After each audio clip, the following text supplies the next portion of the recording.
Kia ora, everybody. Welcome back to another episode of Untidy. My name's Hannah Davison, mother of two, cat hostage to two. Well, if they come home, which they tend to only do if the kids are here, because I now know where I stand. Dog sitter to one at the moment, podcaster, author, all the things.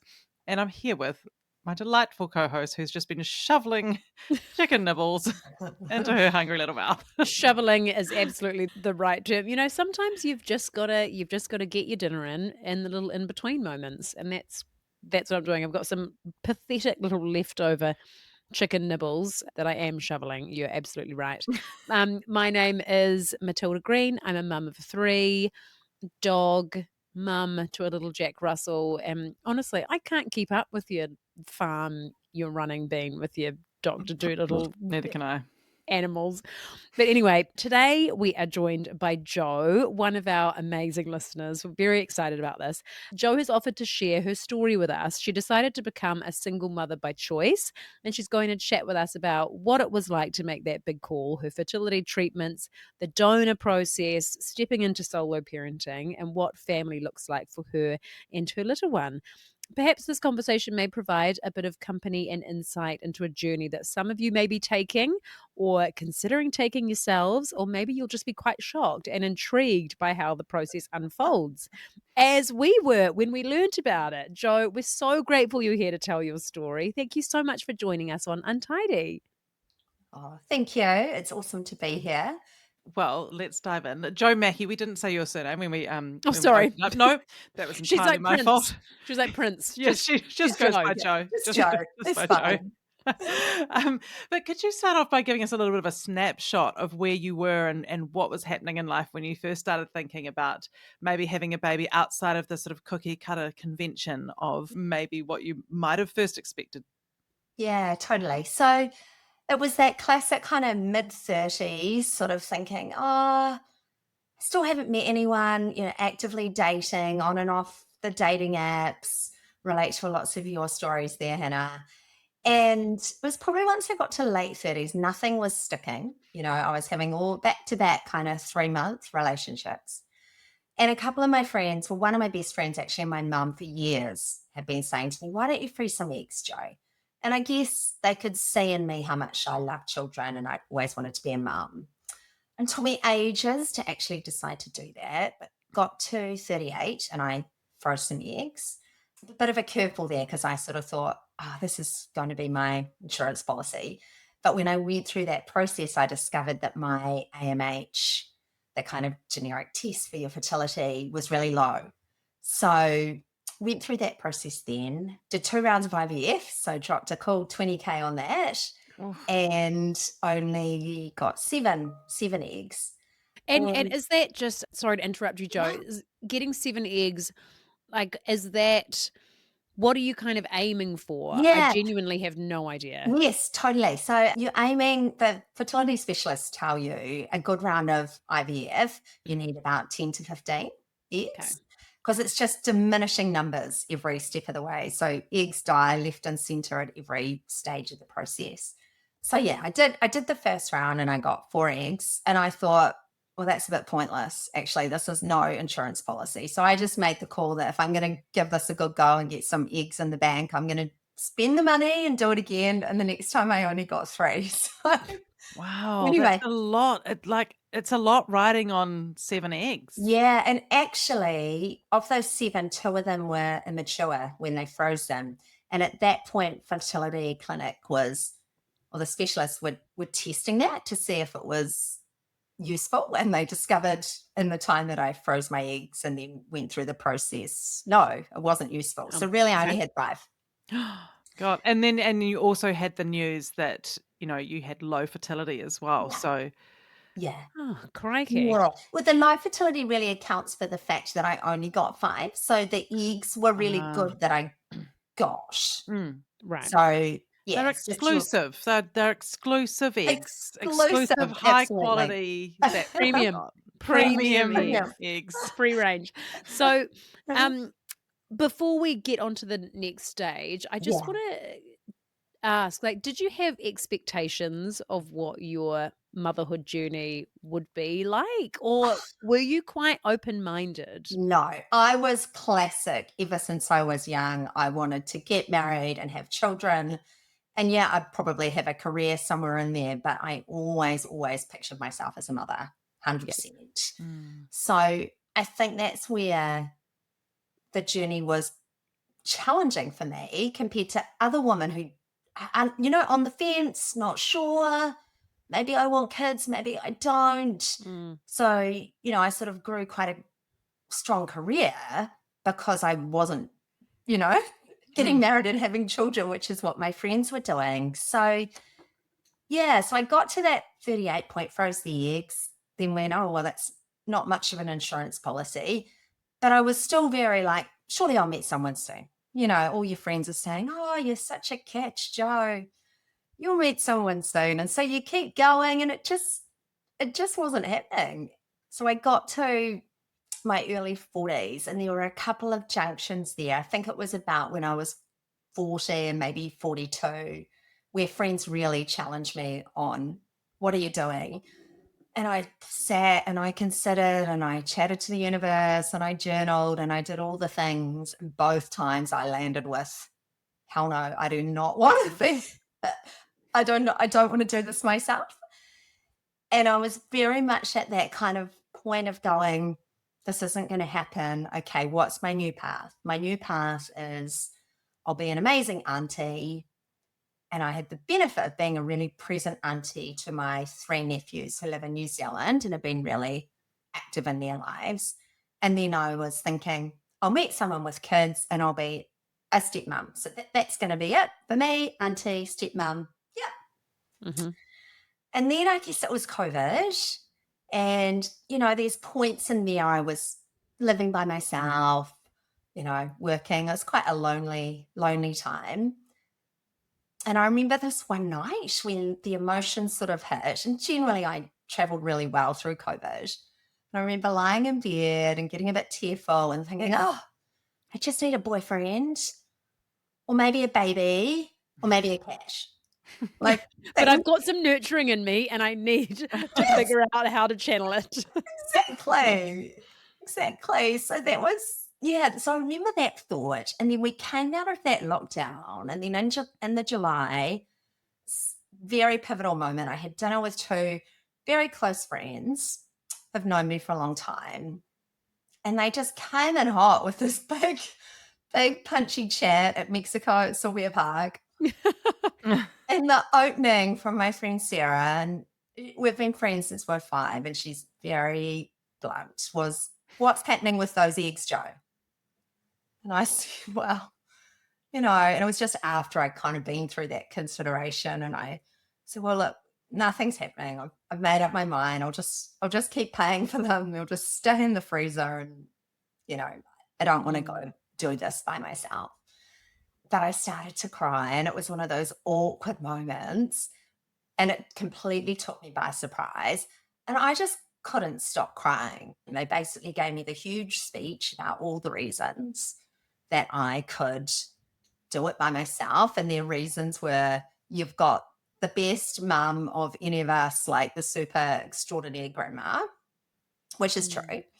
And they'd seen that in action, with my nephews. It wasn't just a wing and a prayer.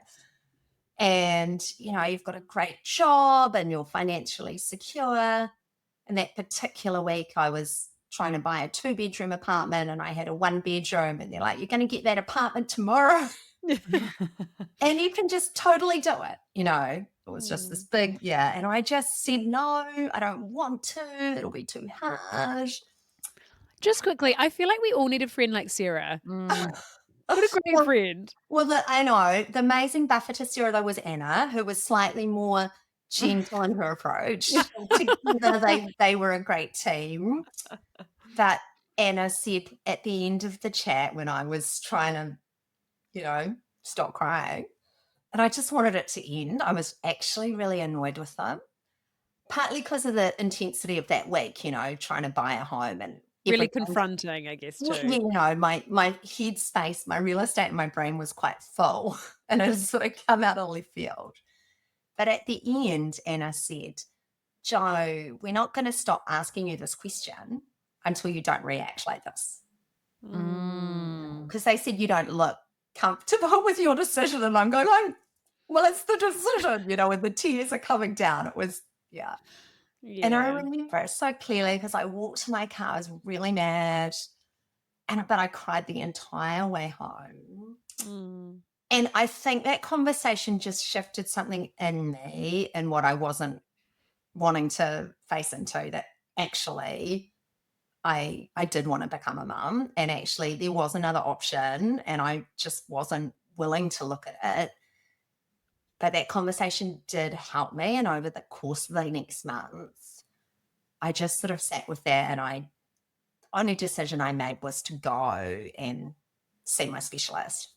Actually makes me feel quite emotional now sharing that. And you're right. I have told Anna and Sarah several times, but probably not enough times, just how influential they were in that decision.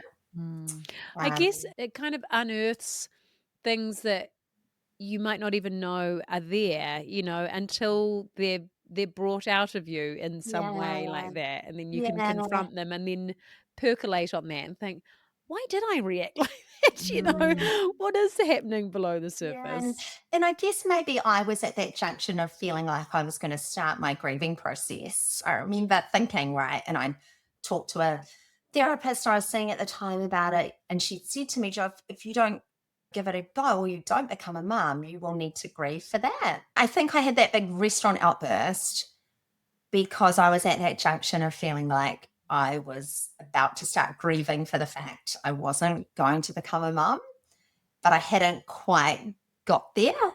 And so it probably just made me go, oh, God, actually.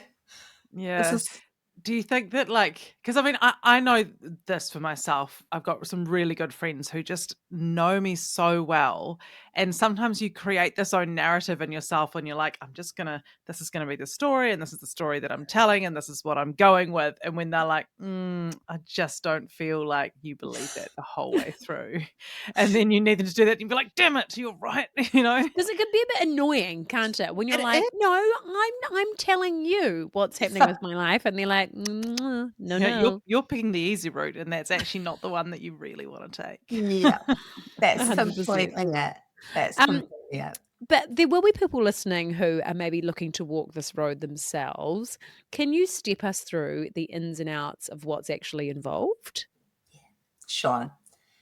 So from a fertility point of view, if you want to go this path, you either freeze your eggs when you're younger. So you've got them there. And to freeze eggs, you go through the whole IVF process apart from the last part. So you have to do all the injections. They have to give you the drugs based on, what your body needs. So you do all of that. That takes, I can't remember, gosh, that was quite a while ago. I can't remember the timings of exactly how many days, but you harvest all the eggs, they get them ready, the follicles grow, you have the appointments, they try and pinpoint the exact best moment to take them out. The actual extraction of the eggs is really easy. I think they give you some light sedation, but you don't really feel much at all. But the part before that, taking all the drugs, people react differently to that. Some people find it really emotional, really intense. I think I did, but didn't quite realize at the time, maybe.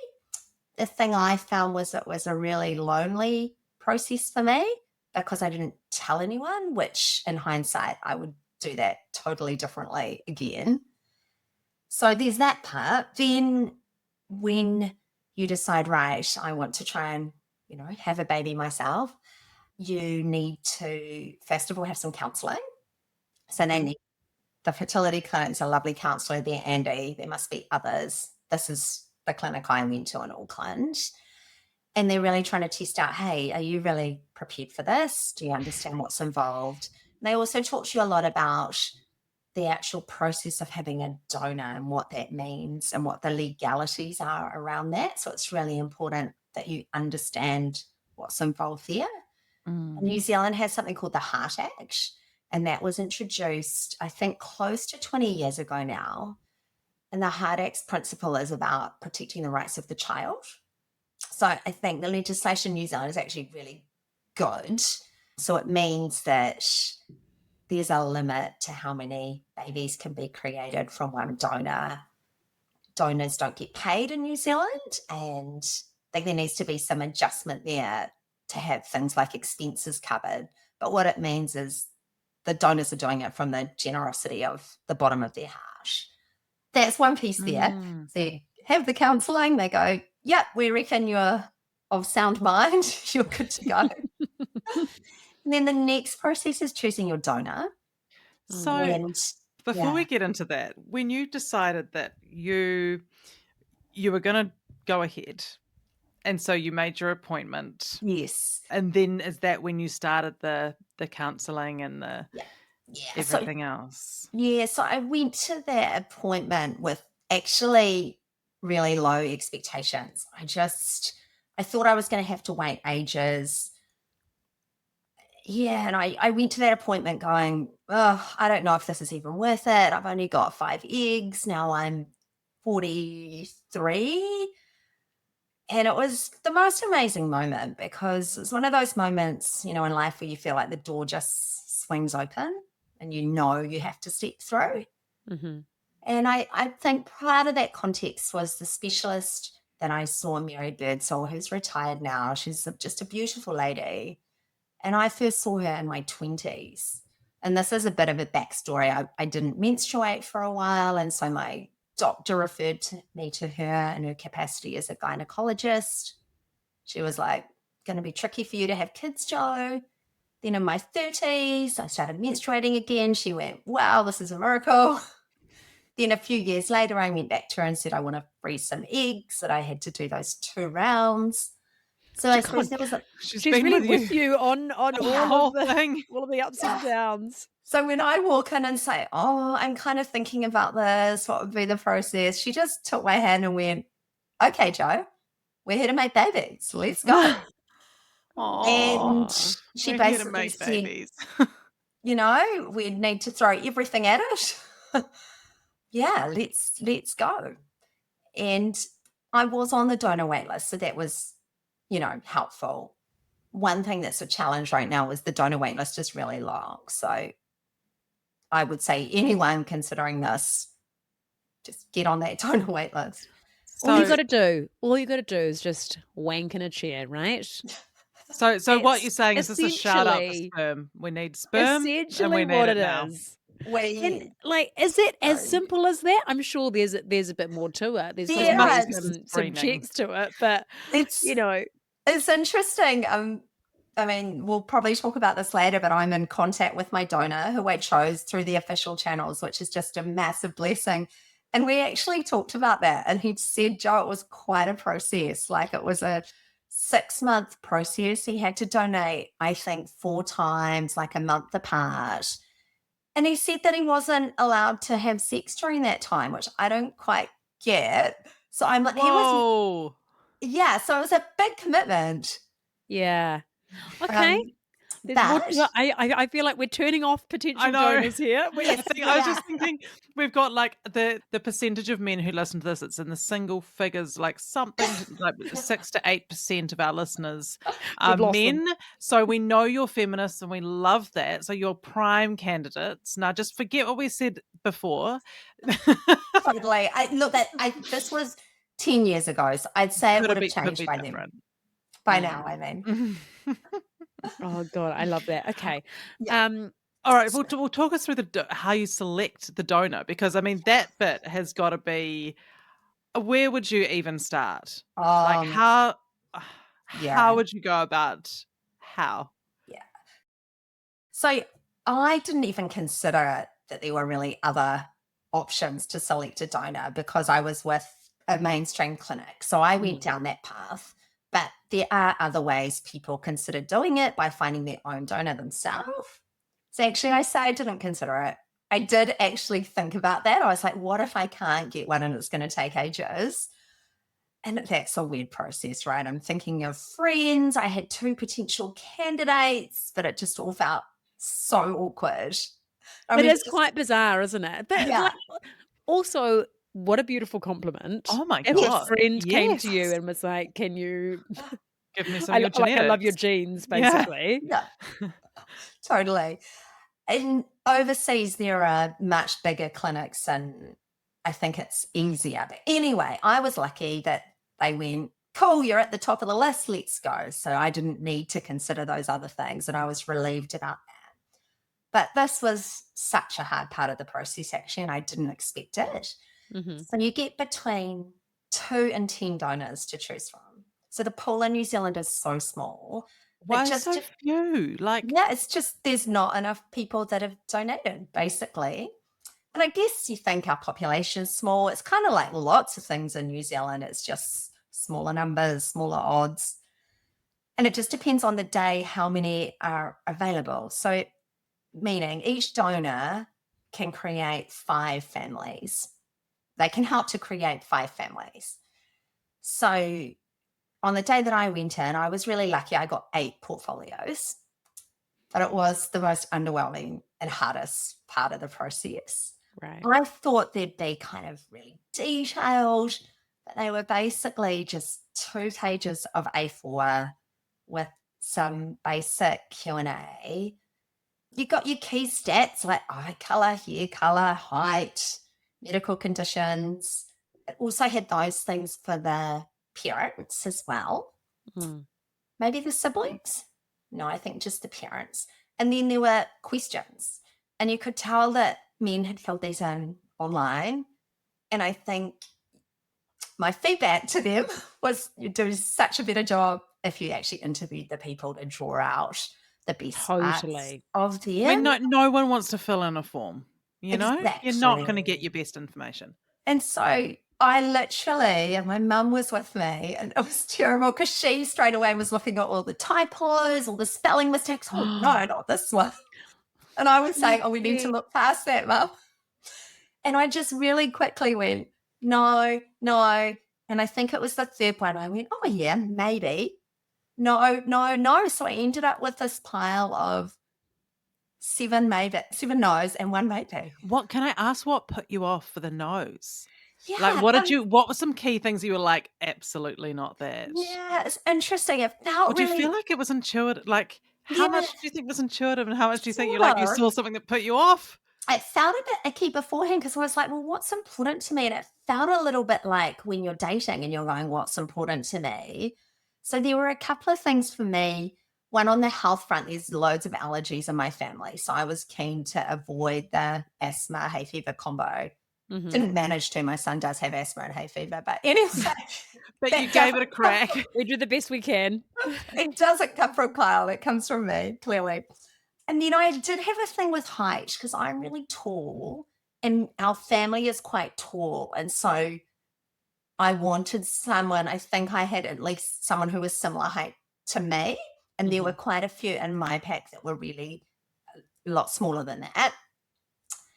And then for me, it was just what they wrote about themselves. Like I didn't have a preconceived idea about, I don't know, their education or their job. Those were the things you put. But I basically chose the person that I got the best sense of who they were. From Mm. 2 A4 pages. Yeah, because Crikey. they filled in a few more lines and I got a little bit more information. It's wild. Yeah. It is wild when you think about it. You're choosing the genes that are gonna go into your child, and it's just like an Yeah. online filled out form. Totally. Yeah. And I walked out of there really disappointed because I thought I'd be weighing up between a few options. It was just before Labour weekend, and the donor coordinator was lovely. She said, look, take this with you, think about it. I remember saying, well, if I don't choose this one, then what do I do? And she said, oh, you probably have to wait till about next February. And it was November then. Mm. Oh no, October. Labour weekend's in October. And yeah, I remember sitting on the beach that weekend and discussing with my family, my brother and sister-in-law. And I called that good friend Anna, and she said, well, he sounds lovely, Jo. You only need one. Keep going. And yeah, I think I just needed that little time to go, what am I looking for here? He'd written more about himself. And the thing I liked about my donor, Kyle, didn't know his name then, it was just donor-2349, was, and his name in my phone still says Kyle2349. Oh, Um, cute. because that's what he was for so long until we Yeah. met each other, was that he actually had a question for the people receiving his sperm to answer. And I liked that. His question was, what would you do if your child was, or how would you respond if your child was different in any way, be that sexual orientation or religion? Can't remember what other examples. Those are the two I remember. And so I actually had to write my answer and they sent that off to him. And I liked that because it gave him a role in it. You know, it gave him a say. Mm. And it also gave me a sense of the kind of person that he was. 100%. I I feel like like that. that question speaks volumes, Yeah. that he is already thinking that far ahead of how will this child be treated, Exactly. and how accepting of a family Yeah, will the child be born into. Oh, totally. that's beautiful. Yeah. Yeah. And I guess some of his personal context, he's a gay man, and the journey of coming out was, you know, a journey, as I'm sure it is for most people. And so, yeah, that was partly why that was so important to him. Mm. Yeah. And then so you chose donor 2349, and then how, like, was it Wait for, long or was it difficult before yeah. you Yeah. became pregnant with My overall process was actually really fast compared to many, and I was really lucky. So that was October, I chose him. Then there was a month wait because you do these genetic tests. So in real life, you don't do this, right? But this is one of the benefits, I guess. You're going through this whole process, you've got minimal eggs, you're spending all this money. The doctors want to make sure you're going to be compatible. Mhm. And so my donor, Kyle, is a carrier for cystic fibrosis. So they had to confirm that I wasn't a carrier because the fertility clinic wouldn't go ahead if I was. Right. And so I had to spit into a cup, send that to America, and then wait 4 weeks. So I had this 4-week wait going, oh, I've chosen this guy now. I really want to go with him. Is it going to be okay? And it was. And the genetic test you get back is humongous. Like, I had this long conversation with the nurse because it flagged all these things to me. I'm like, well, what even is that? Should I be worried? She's like, oh, everyone has this big list, Jo. Anyway, so I did that. Then the next step is storing the eggs. Unfortunately for me, the timing, it got really close to Christmas. Mhm. So I was all gung ho trying to push for it. And I remember Mary saying, you know, make sure you're happy with your donor decision. And yeah, I can't remember. I was trying to go ahead with the blood tests or something. Anyway, I decided to wait. I decided it was all getting too close. I was pushing it. So then I had to wait till February. And you can either do it aligned with your natural cycle or I think a manufactured cycle.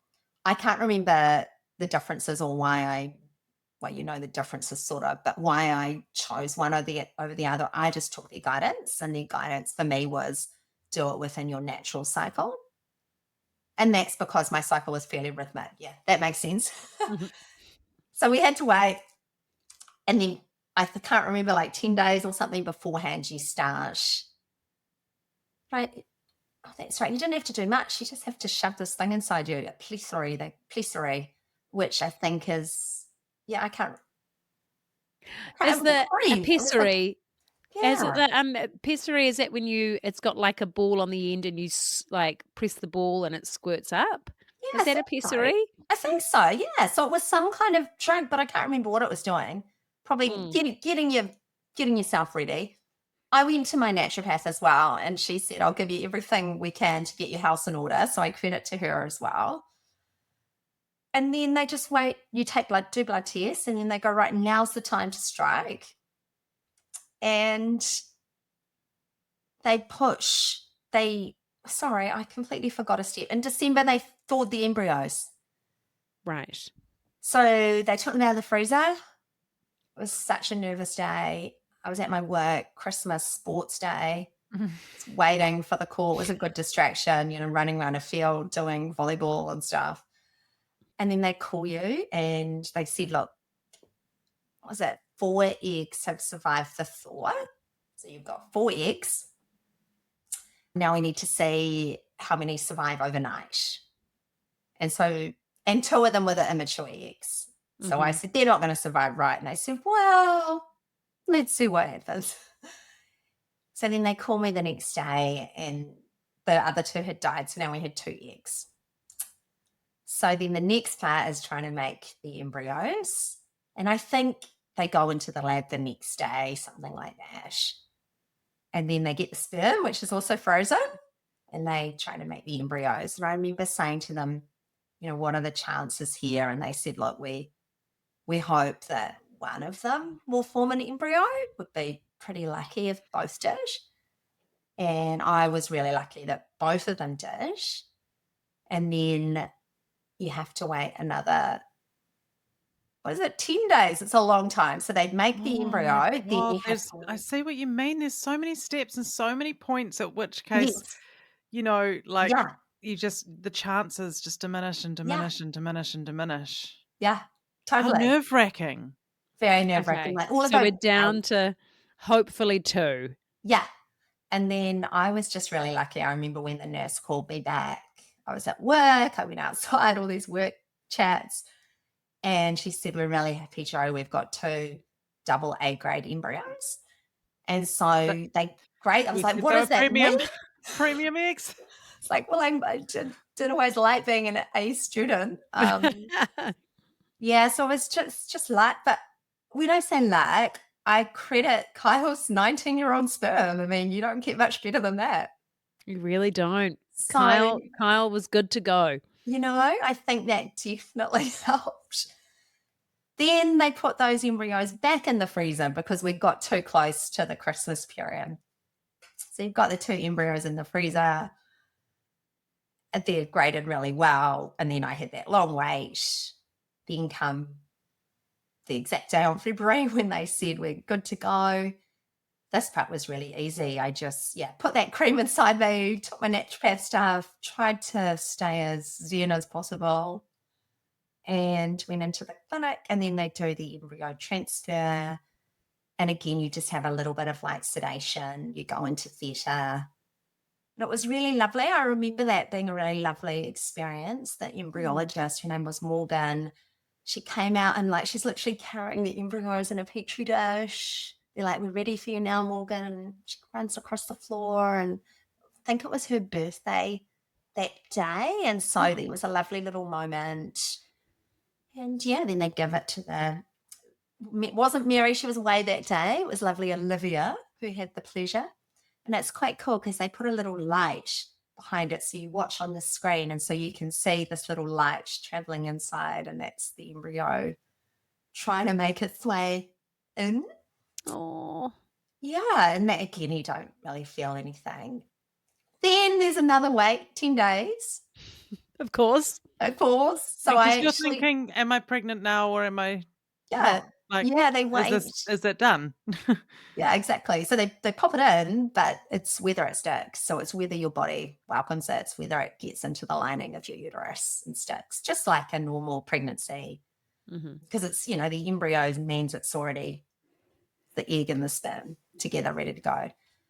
And that time I did actually take the time off work. I went down to the Coromandel and I just swam in the sea and tried to stay really chill.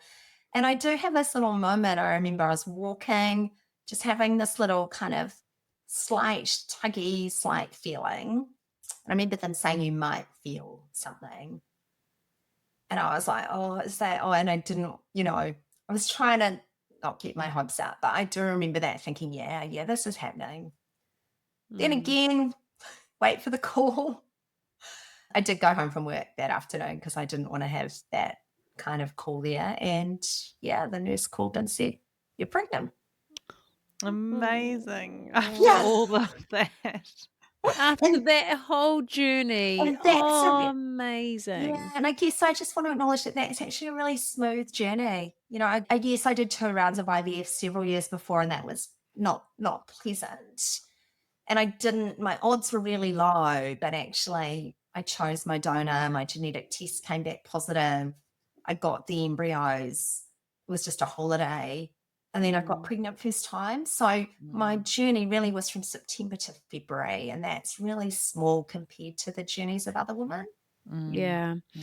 And then what was the experience of pregnancy like for you and, Yeah. getting ready for the birth? What was that like? Yeah, as a 43-year-old woman, Yeah. I actually loved being pregnant. I was really fortunate with my pregnancy. First trimester was pretty similar to most, I'd say. Feeling sick, lots of potato chips, lots of lemonade ice locks. Those are my So many go-tos. chips. What is it with the chips? Yeah, chips, the old KFC run.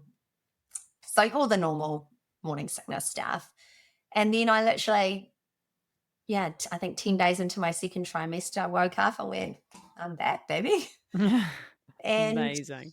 yeah, I loved being pregnant. I partly the novelty of it. Like I didn't actually think that was going to happen for me, and I Yeah. enjoyed it. Yeah.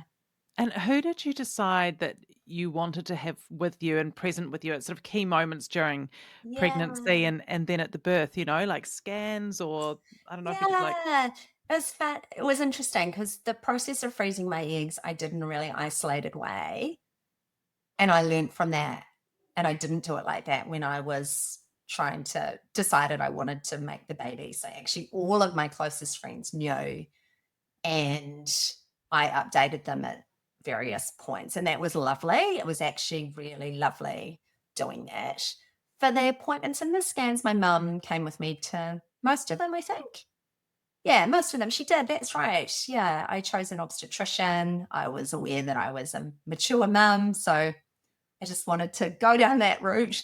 Had a lovely OB, and mum came to all the appointments, and we'd meet in Mount Eden and have a little afternoon tea before or after. Like it was actually really lovely. Oh. And I think for her, she was thinking I wasn't going to have children. Both my brothers have got children. Ashton's actually the last of all the grandchildren. So there was that special moment, for that. And then I asked my mum to be my birthing partner. And I also got a doula, which I didn't know about, and someone mentioned, and that was really cool as well. So I had this lovely female team. And yeah, I mean, I definitely updated my friends along the way, and they were really supportive. Oh, beautiful. And how did it all go when Ashton decided he was ready to enter the world? Yeah, so that was quite wild. I wouldn't recommend this part. So I decided to finish work 4 weeks early, and I finished work at 5 p.m. on a Friday, and I went for a walk, talked to my brother in London, and got a Thai curry for dinner. It was just when we were in lockdown then. Mm-hmm. But it was just when the level was changing and you could buy a takeaway. It was 2021, so I was pregnant through the winter of 21. And then I went into labour at 9 p.m. and I had the dramatic waters breaking. So I was a bit late with my dinner, so I was eating my ginger Thai and then literally stood up and my plastic, my chair and my floor, and I'm like, what is happening here? And that was it. I had a little scare, well, not a scare, a week before I'd lost a bit of fluid, and I was like, what's this? And I went to my obstetrician. He said, oh, let's just check you. And he said, look, this could be a sign that you'll go into labour early, or we might be scratching our head at 40-ish weeks. Either way, baby's good to go. So Ashton was born at 36 in 2 days. And I was in shock really, because I was ready. I wasn't quite ready. I was ready to put my feet up. Oh, I was just going to say, you've got those 4 weeks off for a reason, Yeah, I right? wasn't Did you feel a ready. little bit gypped? You're like, oh, okay. I was kind of hoping for a little bit of downtime, Yeah, but yeah. no, we're straight into it.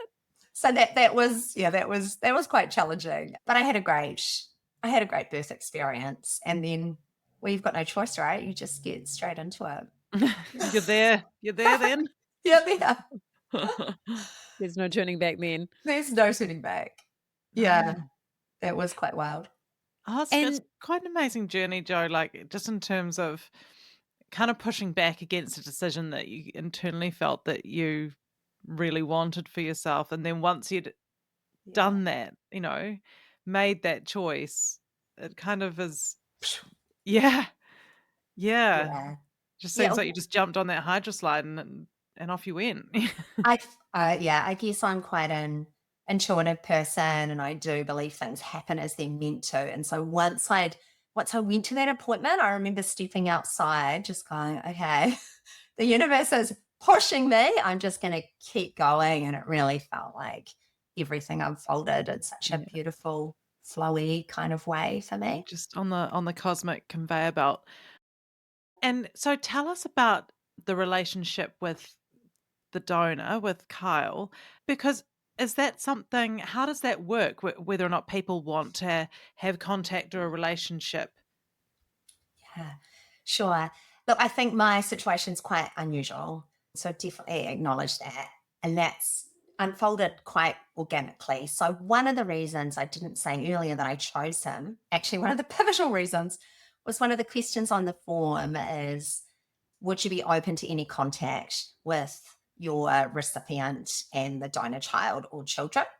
And Kyle had written, yes, I would love that, but it's completely up to the recipient if they want that. So I loved that because he was saying that would be nice, but only if they're No keen. pressure.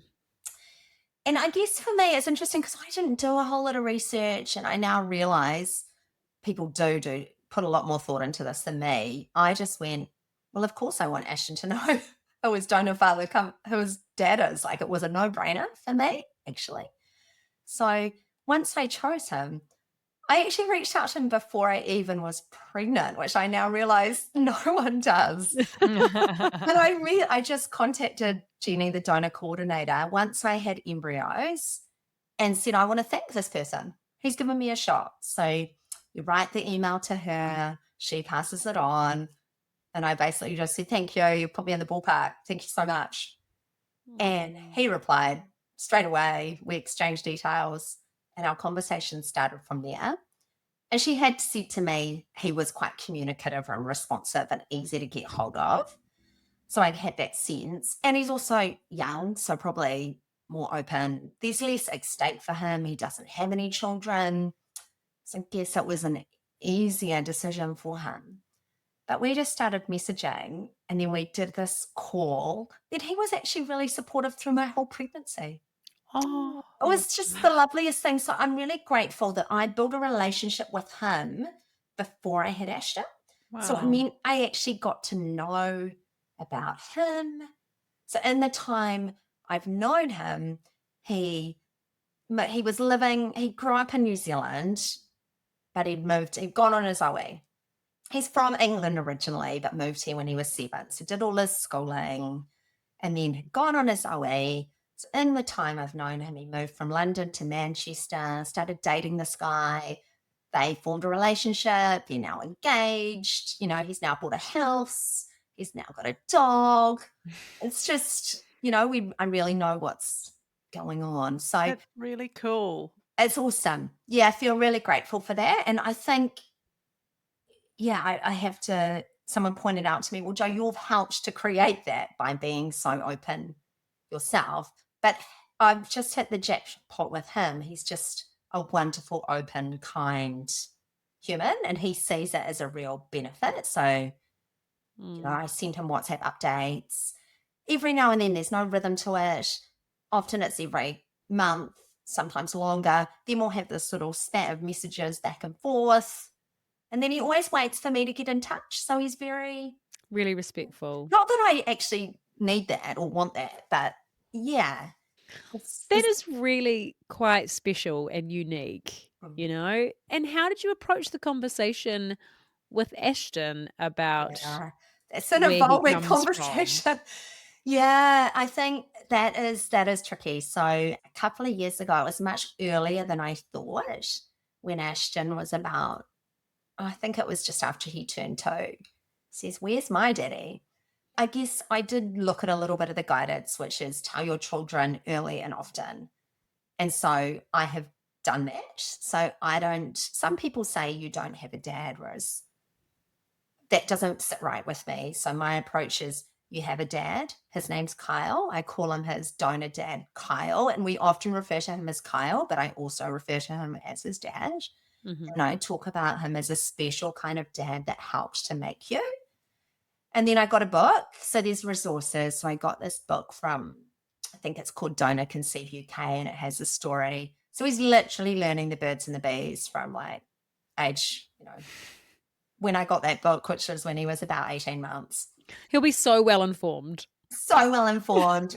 I guess for me, it is complex to navigate. And every now and then he'll ask me, like last night, he actually out of the blue at bedtime, he's been quite drawn out with his bedtimes, wanting lots of support from me. And last night he said, "Where's my daddy? Where's Kyle?"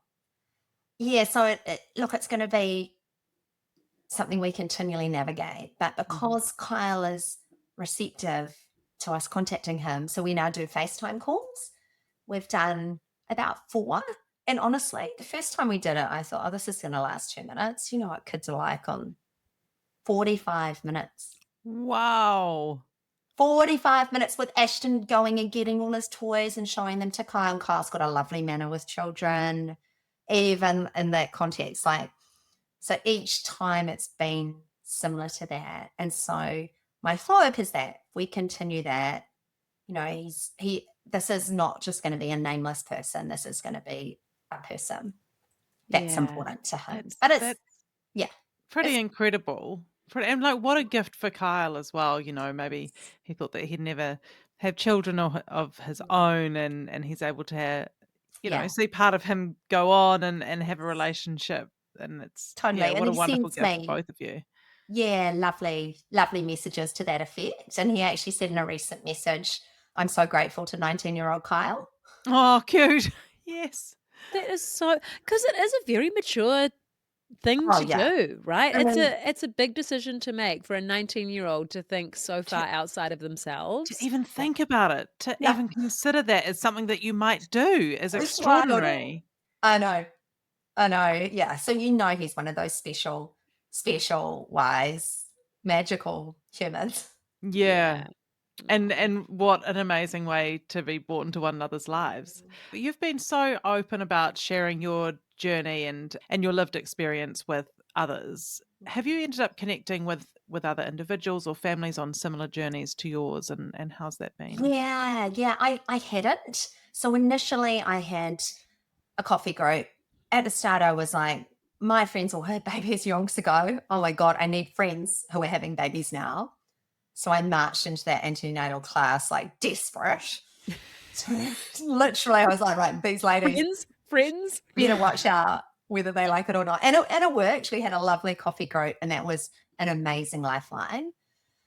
And then it was around that same time, I think, when Ashton was about 2, that I suddenly went, oh, shoot, I don't have any friends like me, and he doesn't have any friends like him. Oh, okay, I need to do something about that. And it was counsellor at Fertility Associates who'd said there was this group, and I can't remember what it's called, but it's a single mum by choice network. So I connected with that on Facebook, and they were having some monthly kind of catch-ups in person or online. And I, through that, went along to one of the in-person ones. And a lot of it was actually women considering the process, but there were some there with kids. And I made one really strong connection there with an awesome woman called Catherine. And so we've bonded really strongly, and we chat to each other and message each other. And we do the occasional play dates. Our kids haven't vibed all that magically yet, but hopefully that might happen. Still time. And then randomly I met another woman at a playground.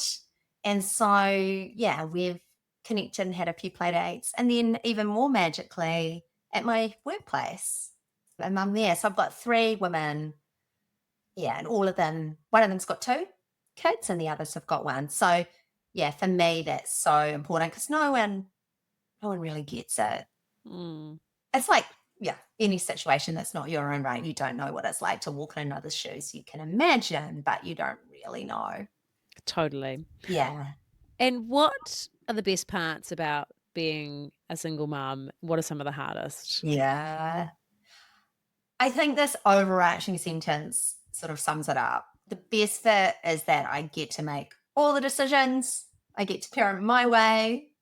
And the hardest part is that I have to make all the decisions. And there's no one else to bounce off.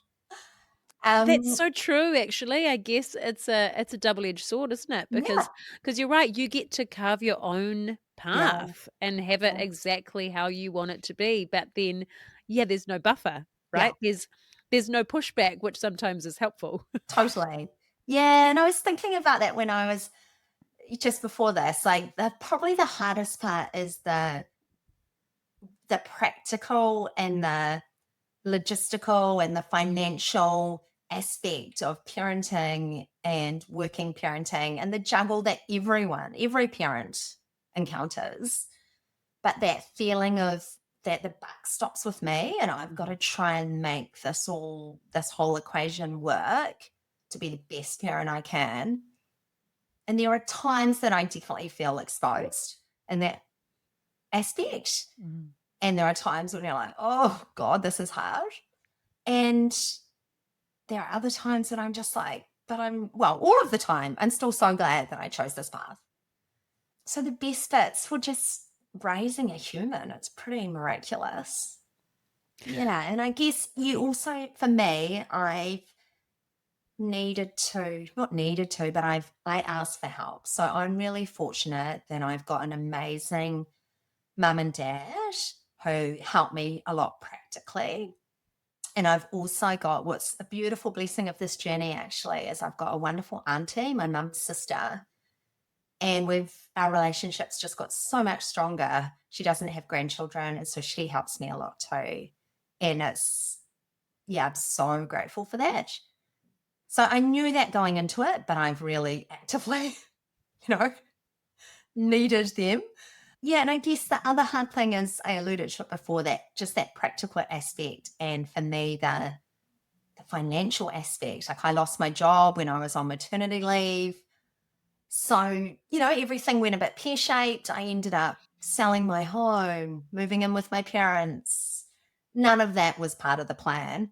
That didn't align with my friend's pitch, which was, you've got a great secure job and Financially you've got money. secure. That did not align. So it's definitely been harsh the last 2 years in this fluxy, changey period. Mm. And that's also life, and that can happen, to a couple with a huge mortgage and 4 children. So I'm not in any way distinct or special in that way. Mm. I just love it. I mean, so many women have so much love to give, and it's just so beautiful that you are able to give that to Ashton. He's a very lucky wee boy, because I don't know, I just feel like there are so many children out there that have parents that were shoved into parenthood for whatever reason, and so the more intentional parents there are, the better, like whatever that looks like, I think it's just such a beautiful thing. Yeah. And I actually think, thank you, Matilda. I actually think there's definite blessings in being an older mum, in that I did all the things I wanted to do. I've lived overseas, I've traveled. I'm not kind of, what's that word? Hankering? Is that right? Resentful or Yeah, I'm just, yeah. it's an unusual phase to be in. I'm 48, I've got a 4-year-old, I'm in perimenopause. It's a bit wild. But this is the way it's landed for me, and I've just done my life kind of the other way around, and that's fine. It is absolutely fine. It's amazing, and it's just it's lovely how it's all unfolded. When you think back to yourself at the beginning of this journey, maybe when you were crying in the Mexican restaurant, what would you tell her now? Yeah. I'd go, oh, Jo, you were just scared, and sometimes you have to rip the Band-Aid off and face your fear and listen to that little voice inside, because it always knows best. So true. Like, what's on the other side of that fear? Yeah. And, if you'd crystal balled and gone, actually, you're going to lose your job, or you're on maternity leave, and you're going to end up living with your parents for 2 years, and that's going to have its beautiful moments and its really, really hard, challenging moments, would you do it? Probably not. But I'm glad I didn't have a crystal ball Yeah. because look, I've got this beautiful human. Oh, Yeah. so beautiful. Jo, thank you so much for coming on Untidy and telling us your story. It's really fascinating, I think, just hearing the ins and outs of how it all works, just logistically. I mean, that is truly fascinating for me. But also just how beautiful it is to be able to take that journey in your own hands. I think it's Yeah. wonderful. Mm. Yeah, it's definitely, thank you. It is definitely empowering. There are those moments where I go, oh my God, this is so hard, I'm drowning. And then there are those moments where I'm like, wow, this is amazing. And Go me. how luckily, go me. How lucky am I that I got to do this? Yeah. Yeah. Oh, amazing. Thank you so much, Jo. I'm sure people listening, especially ones that are on a similar journey to you or are considering that, will find this so helpful. Oh, my Yeah. And pleasure. if there's any resources or like places people could go to start their journey, perhaps you could flick us those links Yeah. and I'll make sure they're in the show notes. So anyone Perfect. who's listening to this going, I think I might be about to cry in a Mexican restaurant too, and I want to get going. That's somewhere that Definitely. they can look to start. Yeah, 100%. Love to. Thank you for having me. It's been a Thanks, pleasure. Thanks so Jo. much, Jo. Awesome. Kaki day. Takita, bye. Bye. Thank you for listening to this episode of Untidy. If you enjoyed it, we'd love your support to keep making the show. The best thing you can do to help is subscribe by hitting follow in your podcast app and leaving us a little 5-star review. You can also now watch and subscribe on YouTube and check out how these millennials are keeping up with the cool kids on TikTok and the gram. Lastly, please share this podcast with your mates. It means that we can keep building this supportive community, keep giving you untidy episodes, and just keep doing what we love to do. Don't forget to check out mybigmoments.com for kids' books that make your tricky job of parenting a whole lot easier. Untidy listeners get a discount at checkout, so just pop in Untidy for 10% off your order. Lastly, we would like to thank all of the good people who make this podcast possible. Flicker Williams and Joe Rocker at My Big Moments for the beautiful artwork and design, Maxine London Creative for editing this episode, and Lana Byrne for creating our social content. And to you, our listeners, Araha nui, take care. We'll see you soon.